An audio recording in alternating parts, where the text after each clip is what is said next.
یہ ہیں عبدالعظیم بلالی صاحب، جو ہمارے بہت ہی عزیز دوستوں میں سے ایک ہیں۔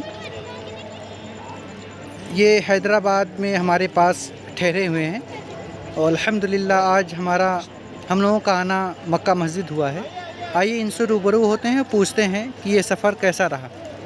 بہت بہت شکریہ۔ السلام علیکم ورحمۃ اللہ۔ دیکھیں، ہم جس طریقے سے ہماری زندگی گزر رہی ہے، ہم ایک اسٹوڈنٹ کی زندگی گزارتے ہیں، یا پھر اس طریقے سے آپ کا کوئی اور بھی کسی اور انداز میں بھی آپ زندگی گزار رہے ہوتے ہیں، تو ہمیں جو ہے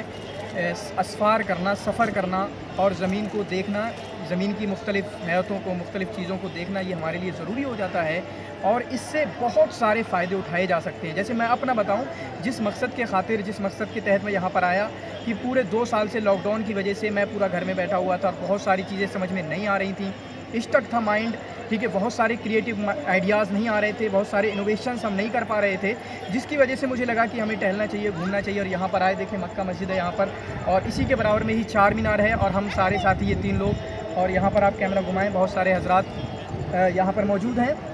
اور لوگ یہاں پر گھومنے کے لیے آتے ہیں۔ یہ گھومنے کی جگہ ہیں، ہمیں گھومنا چاہیے۔ اللہ رب العالمین فرماتا ہے قُلْ سِیرُوا فِی الْأَرْضِ، تم گھومو، زمین میں گھومو، دیکھو کس طریقے سے ہم نے زمین کو بنایا ہے، کس طریقے سے ہم نے پہاڑوں کو بنایا ہے۔ تو کبھی جاؤ پہاڑوں کو دیکھنے جاؤ، کبھی سمندروں کو دیکھنے جاؤ۔ جیسے ابھی ہم حسین ساگر ہو کے آئے، وہاں پر بہت ساری چیزیں، ہم نے بوٹنگ بھی کی، اسٹریم پہ ہم جا کے سمندر میں ہم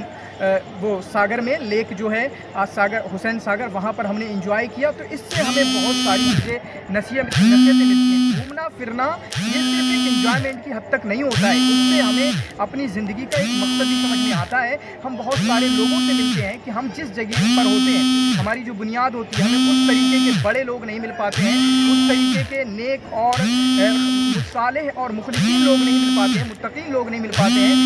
لیکن جب ہم دنیا گھومتے ہیں تو ہمیں بہت سارے لوگوں سے، اچھے اچھے لوگوں سے ملاقاتیں ہوتی ہیں، ان کی زندگیوں کا پتہ چلتا ہے، اسی طریقے سے جگہوں کا پتہ چلتا ہے، جس سے ہماری زندگی میں، مطلب میں یہ کہوں گا کہ اگر کوئی سفر نہیں کر رہا ہے تو کہیں نہ کہیں وہ بہت ساری چیزیں مس کر رہا ہے۔ اور ہم جیسے جانتے ہیں، ایک طالب علم کے ہونے کے ناطے، ایک اسٹوڈنٹ کے ہونے کے ناطے آپ جانتے ہیں کہ کس طریقے سے ٹریول اکاؤنٹ لکھے گئے، رحالہ موجود تھے، آپ کے چین کے رحالہ ہیں، آپ کے بہت سارے عربی رحالہ ہیں، ابن بطوطہ جن کی مشہور کتابیں لکھی گئیں، اور انہوں نے ہمارے ہندوستان کے کلچر کو، ہمارے ہندوستان کی ثقافت کو، ہمارے ہندوستان کی تہذیب کو یہ بہت اچھے طریقے سے سنبھالا ہے۔ یہاں پر ہمارے پاس